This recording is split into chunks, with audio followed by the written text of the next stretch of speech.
हरे कृष्णा। आज हम व्याकरण का पार्ट 2 भाषा के प्रकार। हमने हमारी आखिरी क्लास में भाषा क्या होता है पढ़ा है ना। अपने मन की बातों को इस तरह बोलकर बताना कि वो दूसरा उसको सुनकर समझ सके, ठीक है, ये भाषा है। आज हम भाषा के प्रकार पढ़ेंगे। देखिए, पढ़िए और समझिए। मम्मी मुझे कहानी सुनाइए। रूही, आज तुम कौन सी कहानी सुनोगी? आज मैं छोटा भीम की कहानी सुनूंगी। ठीक है, आज मैं तुम्हें छोटा भीम की कहानी सुनाती हूँ। इस तरह इसमें क्या हो रहा है, मम्मी और उनकी बेटी रूही आपस में बात कर रही है। रूही बोलकर अपनी बात अपनी मम्मी से कह रही है और मम्मी सुनकर जवाब दे रही है ना। रूही बोलकर अपनी मम्मी को बात बता रही है और उसकी मम्मी उन बातों को सुन रही है और उसको समझ रही है कि रूही क्या चाहती है। जो मुंह से बोला जाता है वो भाषा का मौखिक रूप कहलाता है, ठीक है। हम अपने मन की बातों को जब मुंह से बोलकर बताते हैं तो वो भाषा का मौखिक रूप होता है। इस चित्र में राहुल अपनी कॉपी पर अपने दोस्तों के नाम लिख रहा है और बच्चे पढ़कर समझ रहे हैं। देखो, जैसा इस चित्र में दिखाया जा रहा है, जो लिखा जाता है वो भाषा का लिखित रूप कहलाता है, ठीक है।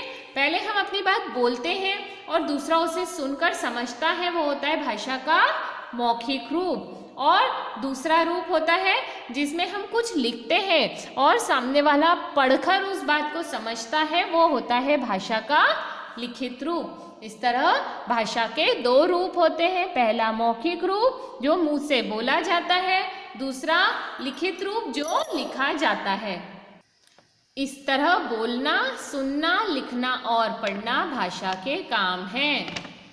अब आप समझ गए होंगे, भाषा द्वारा हम अपने मन की बात बोलकर या लिखकर दूसरों तक पहुंचा सकते हैं और सुनकर और पढ़कर दूसरों की बात समझ सकते हैं, ठीक है।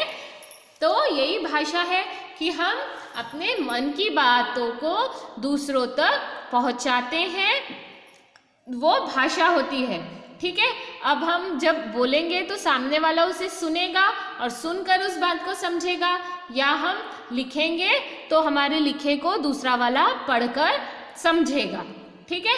तो हमारे मन की बात बोलकर या लिखकर दूसरों को समझाना कि वो सुनकर या पढ़कर उस बात को अच्छी तरह समझ सके, ये होती है भाषा। भाषा के कितने रूप होते हैं? दो। पहला लिखित, दूसरा मौखिक। मौखिक भाषा जो मुंह से बोला जाता है वो मौखिक रूप होता है। लिखित रूप जो लिखा जाता है वो लिखित रूप होता है। अब बुक एक्सरसाइज देखो, चित्र देखकर बताइए कौन क्या कर रहा है। देखो, ये क्या हो रहा है, पढ़ रहे हैं। दादाजी क्या कर रहे हैं? दादाजी अखबार पढ़ रहे हैं। इसमें क्या हो रहा है, लिख रहे हैं कुछ। पापा क्या कर रहे हैं? पापा पत्र लिख रहे हैं। ये लड़की क्या कर रही है? मम्मी क्या कर रही है? मम्मी गाना सुन रही है। दीदी क्या कर रही है? दीदी सोच रही है। हमें सबसे कैसे बोलना चाहिए? प्यार से कि चीखकर? प्यार से।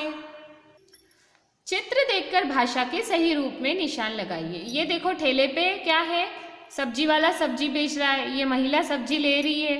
तो ये भाषा का मौखिक रूप है कि लिखित रूप है?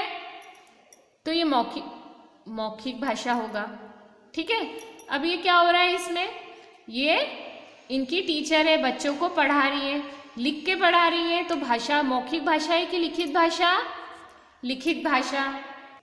अब आप इसको पुनः एक बार पाठ को पढ़ो और समझो। हम हमारी अगली क्लास में मिलेंगे।